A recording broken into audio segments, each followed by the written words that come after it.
السلام علیکم ورحمۃ اللہ وبرکاتہ نحمدہ ونصلی علی رسولہ الکریم اما بعد۔ معزز و مکرم ناظرین اکرام، اس وقت ایک شرارتی نیوز چینل کا اینکر امیش دیوگن، اس کو ایک سیدھا سادہ جواب دینے کے لیے میں آپ حضرات کی خدمت میں حاضر ہوں۔ سب سے پہلے گزارش یہ ہے کہ زیادہ سے زیادہ اس ویڈیو کو شیئر کریں تاکہ اس کتے کمینے تک ہمارے یہ بات، ہمارا یہ پیغام پہنچ جائے۔ جیسا کہ آپ سب جانتے ہیں، نیوز 18 چینل کے ایک اینکر نے، جس کا نام امیش دیوگن ہے، اس نے سلطان الہند خواجہ اجمیری رحمۃ اللہ علیہ کی شان اقدس میں نازیبا کلمات استعمال کیے ہیں اور بہت زیادہ بکواس کی ہے۔ ان کلمات کو دہرانا بھی ہمارے لیے مناسب نہیں ہے۔ تو سب سے پہلے میں اس گودی میڈیا کے اینکر کو یہ بتا دینا چاہتا ہوں کہ اب تک تمہارا پنگا جو تھا وہ صرف سیدھے سادے عام مسلمانوں کے ساتھ تھا۔ تم نے اپنی نفرت کا محور ہندوستان کے عام مسلمانوں کو بنایا تھا اور ہندو مسلم کرتے کرتے یہاں تک پہنچے اور اپنی روٹیاں سیکتے رہے۔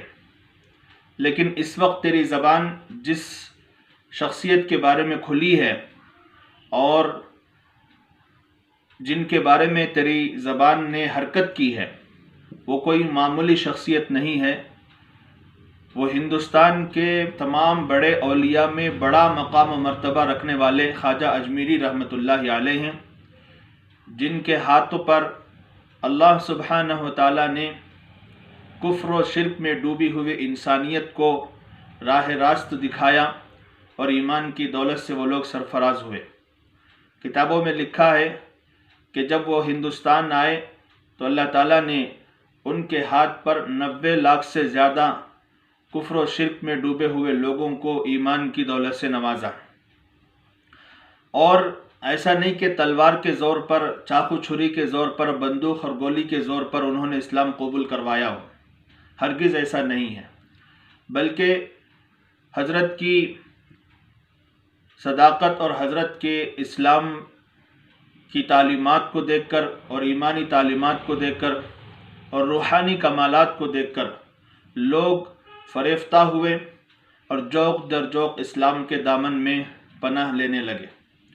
اس طرح سے حضرت کے اخلاق اور اسلامی اخلاق کو دیکھ کر لوگ اسلام میں داخل ہونے لگے۔ اس بات کو لے کر امیش دیوگن نے بہت ہی نازیبا الفاظ حضرت کی شان میں، ایک ولی اللہ کی شان میں، ایک اللہ کے سچے دوست کی شان میں اس نے بکے ہیں اور ڈائریکٹ پنگا ایک اللہ کے خاص دوست سے لیا۔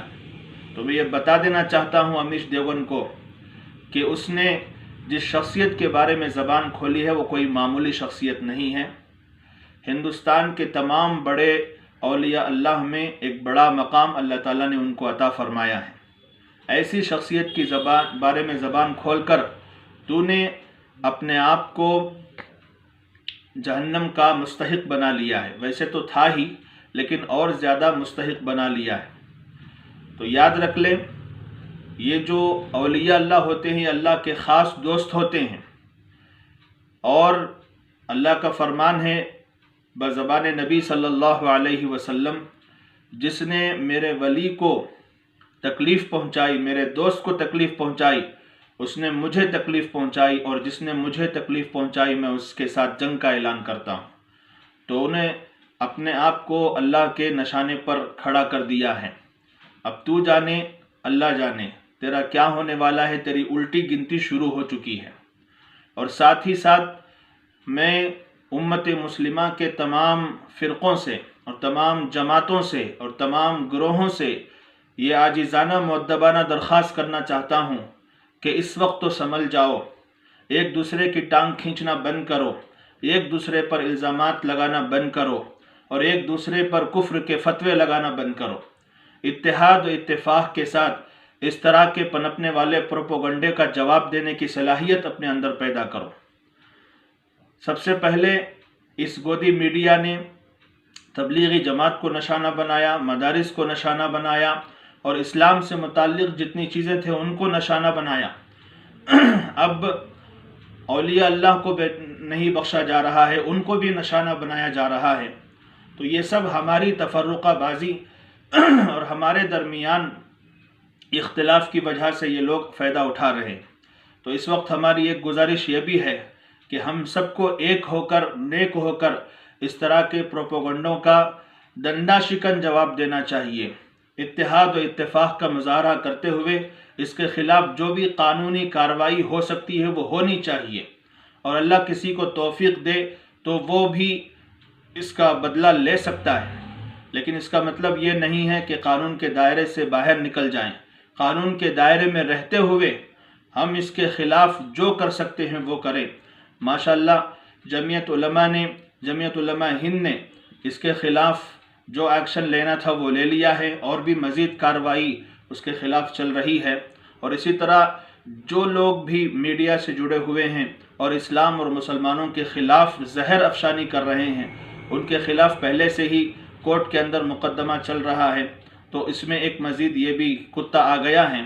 ہم تو پہلے دعائیں کرتے ہیں اللہ تعالیٰ سب کو نیک ہدایت عطا فرمائے، اور اگر ان لوگوں کے حق میں ہدایت نہیں ہے جو اولیاء اللہ اور اسلام کے خلاف اپنا زہر اگلتے رہتے ہیں، اگر ان کے حق میں ہدایت نہیں ہے تو اللہ ان کو نیست و نابود فرمائے۔ والسلام علیکم ورحمۃ اللہ وبرکاتہ۔